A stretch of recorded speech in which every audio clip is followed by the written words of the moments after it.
Hello guys, আজকে তোমাদের মাঝে নিয়ে এলাম চাল ভাজা দিয়ে ছাতুর লাড্ডু। আর ছাতুর লাড্ডু বানাতে প্রথমে দরকার হয় চাল ভেজে গুঁড়া করা। চাল ভেজে গুঁড়া করে আপনারা ব্লেন্ডারও করতে পারেন, কিংবা অনেকে হাতে বাটতে পারেন। এই যে গুঁড়া করা শেষ, এখন আমরা দেখাবো এই যে কিভাবে লাড্ডু বানাবেন। প্রথমত একটা কড়াইতে পানি দিয়ে তেজপাতা দিবেন, গরম মশলা দিবেন, তারপর পরিমাণ মতো পানি দিবেন, তারপরে দিবেন চিনি। আর যদি একটু ঝোল মিঠা দিতে পারেন তাহলে কালারটা লাল হবে। খেজুরের গুড়, খেজুরের গুড় দিলাম। আর তাড়াতাড়ি করে লড়াইবেন যাতে নিচে না লাগিয়ে যায়। বেশি বেশি করে লড়াইবেন, লড়া দিতে হবে।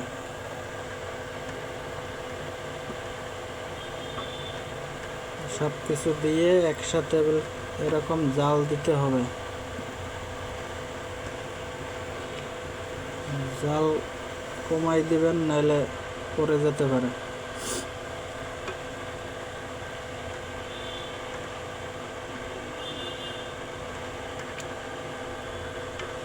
পানির পরিমাণ মতো দিতে হবে। যদি পানি বেশি হয়ে যায় তাহলে কিন্তু আপনার চাল ভাজার যে গুঁড়াটা ওটা ঝোল হয়ে যেতে পারে, তখন আর লাড্ডু বানাতে পারবেন না। সো আমাদের জাল দেওয়া শেষ। এখন আমরা চালের গুঁড়া দিয়ে দেব, যেটা আমরা গুঁড়ি করেছি। দাদা চালের গুঁড়া দাও।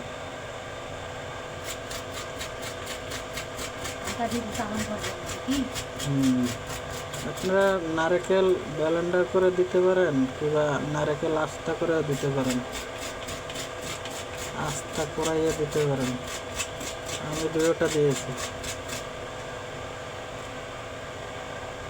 দাদা চাল দাও, পানি শুকিয়ে যায়।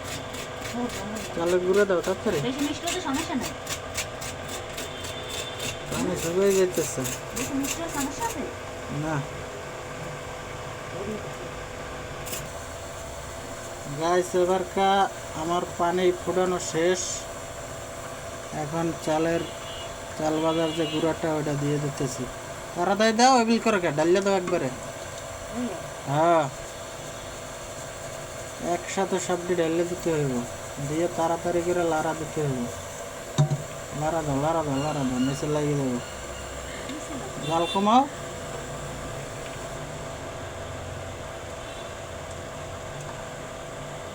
পানি বেশি হইতেছে না, কে জানে। পানি বেশি হলে কিন্তু হবে না গাছ, বারবার বলতেছি।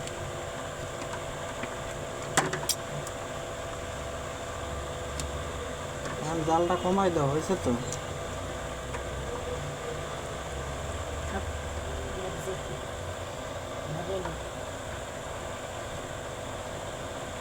তাড়াতাড়ি করে লাড়া দাও, লাগিয়ে দেবো। লাগবে না।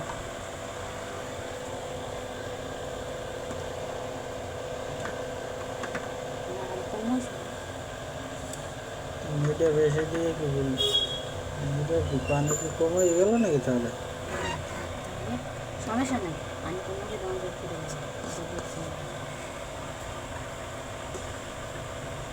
সময় লাড়া ছাড়া দিলে জুড়াইলে জুড়ন যাবে না। গরম গরম মধ্যে বানাইতে। আর গাছ গরম গরম যদি লাড্ডু বানান তাহলে কিন্তু আরো ভালো হবে, তাহলে মিশবে ভালো।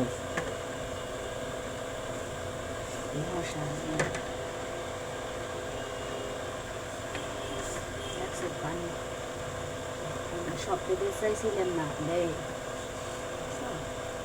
দেখুন অনেকে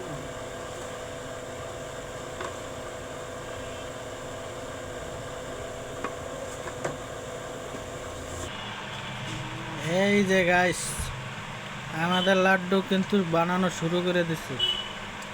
এই যে কিভাবে লাড্ডু বানায় দেখো, গোল গোল করে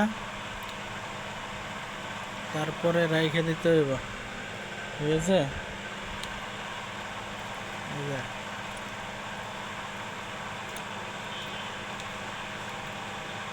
ঠিক আছে, ভিডিওটি লাইক শেয়ার কমেন্ট করে দিও। এই শেষ।